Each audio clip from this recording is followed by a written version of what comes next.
সেনাপ্রধান জেনারেল ওয়াকার দুটি গুরুত্বপূর্ণ বিষয় উপস্থাপন করে ইঙ্গিতপূর্ণ বার্তা দিয়েছেন।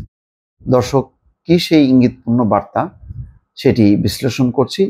খবরটা আমার ধারণা যে আপনারা যদি পুরোপুরি একটু মনোযোগ দিয়ে শোনেন তাহলে বুঝতে পারবেন যে কি ইঙ্গিত বা কি বার্তা তিনি দিতে যাচ্ছেন। সোমবার সাভার সেনানিবাসে বাংলাদেশ সেনাবাহিনীর ফায়ারিং প্রতিযোগিতা 2025-এর সমাপনী ও পুরস্কার বিতরণী অনুষ্ঠানে প্রধান অতিথির বক্তব্য দেন।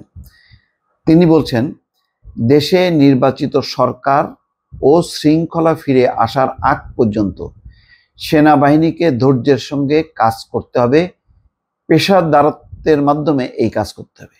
অর্থাৎ পেশাদারিত্ব সঙ্গে কাজটা করতে হবে নতুন নির্বাচিত সরকার আসার আগ পর্যন্ত বা শৃঙ্খলা ফিরে আসার আগ পর্যন্ত।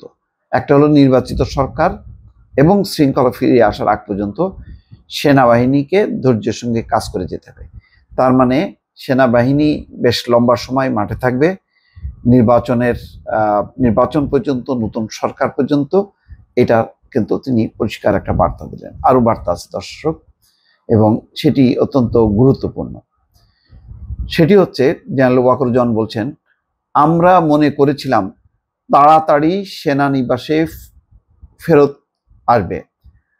আমরা মনে করেছিলাম তাড়াতাড়ি সেনানিবাসে ফেরত আসতে পারবো। খেয়াল করেন, আমি আবারও বলি, আমরা মনে করেছিলাম তাড়াতাড়ি সেনানিবাসে ফেরত আসতে পারবো, কিন্তু কাজটা দীর্ঘায়িত হচ্ছে। আমি জানি যে বহুদিন ধরে এই কাজটা করে যাচ্ছি। ধৈর্য রাখতে হবে, পেশাদারত্বের মাধ্যমে কাজটা করে যেতে হবে। দেশ ও জাতির জন্য এই সার্ভিসটা অত্যন্ত গুরুত্বপূর্ণ। দর্শক, তাহলে কি বুঝলেন? সেনাপ্রধান মনে করছিলেন যে একটা পট পরিবর্তন হয়েছে 5ই আগস্ট। এই পট পরিবর্তনের পর যা হয়, অন্তর্বর্তী সরকার তত্ত্বাবধায়ক সরকারের আদলে কাজ করবেন এবং তারা দ্রুত একটা নির্বাচন দেবেন। নির্বাচন দিয়ে সিভিল প্রশাসনের কাছে ক্ষমতা হস্তান্তর হবে এবং সেনাবাহিনী ব্যারাকে ফিরে আসবে। কিন্তু তিনি বলছেন যে কাজটা দীর্ঘায়িত হচ্ছে। তার মানেটা কি? সেনাপ্রধানের একটা প্রত্যাশা ছিল বা তার ধারণা ছিল যে তাড়াতাড়ি সেনানিবাসে ফিরে আসতে পারবো, কিন্তু তিনি বলছেন যে কিন্তু ফিরে আসা সম্ভব হচ্ছে না, কাজটা দীর্ঘায়িত হচ্ছে। দর্শক, আপনাদের একটু স্মরণ করিয়ে দিই, তিনি কি বলেছিলেন এর আগে। সম্ভবত বিদেশি বিবিসি বা আল জাজিরা কোন একটা চ্যানেলে তিনি বলেছিলেন যে তার ধারণা 18 মাসের মধ্যে নির্বাচন সম্ভব হবে।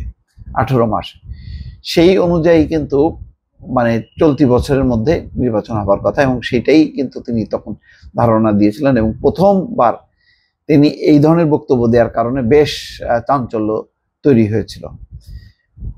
জেনারেল ওয়াকারের এই বক্তব্য অনুসরণ করে আরো কয়েকজন উপদেষ্টা বক্তব্য দিয়েছেন, কিন্তু তখন প্রধান উপদেষ্টা দপ্তর থেকে বলা হয়েছে যে প্রত্যেকে যা বক্তব্য রাখছে এটা তাদের ব্যক্তিগত বক্তব্য। নির্বাচন সংক্রান্ত প্রধান উপদেষ্টাই একমাত্র এই বক্তব্যের মালিক, সুতরাং তিনি যখন বলবে তখন সেটাই তার ঘোষণা বা তার দিন তারিখ যেটা তিনি দেবেন সেটাই নির্বাচনের ঘোষণা বলে ধরে নিতে হবে।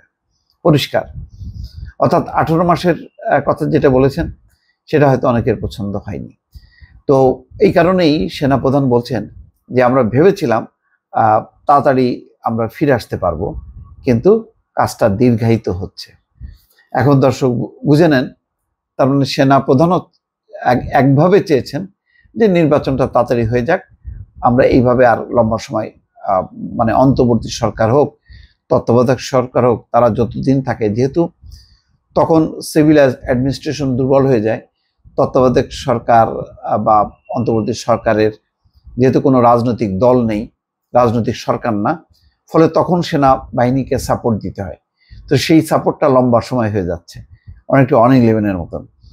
যাই হোক, তিনি আরো কিছু ইঙ্গিত দিয়েছেন যে দেশ ও জাতির জন্য আমাদের কাজ করে যেতে হবে। যতদিন না পর্যন্ত একটা নির্বাচিত সরকার না পেয়ে যাই, দেশটা একটি শান্তি শৃঙ্খলার মধ্যে না আসে, ততদিন পর্যন্ত এই কাজটা ধৈর্যের সঙ্গে করে যেতে হবে।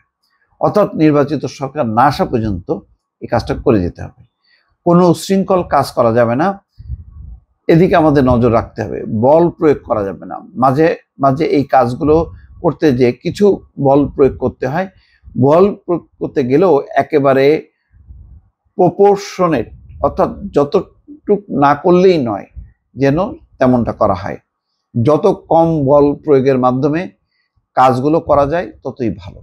এটা ভালো, এটা সেনাবাহিনী বল প্রয়োগ করতে গেলে অঘটন করতে পারে, কারণ তারা তো আর পুলিশের মতন করে ওই তার লাঠি, তারপরে সামনে যেই বর্ম ব্যবহার করে, ওটা তার সেনাবাহিনীর নেই। ফলে সেনাবাহিনী এই ধরনের পরিস্থিতি সামাল দিতে গেলে তাকে অনেক ক্ষেত্রে গুলি করতে হয়, ফায়ার করতে হয়।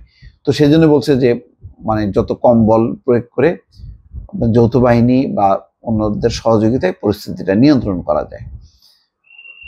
যত কম বল প্রয়োগের মাধ্যমে কাজগুলো করা যায় ততই ভালো। ইনশাল্লাহ আমরা যদি সবাই একসঙ্গে কাজ করি, আমরা দেশের শান্তি শৃঙ্খলা ফিরিয়ে আনতে পারবো এবং একটা সুন্দর দেশ পাবো ইনশাল্লাহ, যোগ করেন তিনি। তো যাই হোক, একটা গুরুত্বপূর্ণ তিনি সেখানে বক্তব্য দিয়েছেন। কিছু রাজনৈতিক ইন্ডিকেশন আছে, কিছু তার প্রত্যাশা, সেটাও তিনি বললেন এবং বললেন যে সেনাবাহিনী এই পরিস্থিতিতে শান্তিপূর্ণভাবে থাকবে এবং শৃঙ্খলার মধ্যে থাকবে এবং তারা যত কম বল প্রয়োগ করে পরিস্থিতিটা নিয়ন্ত্রণে আনা যায় সেটি তারা করবে।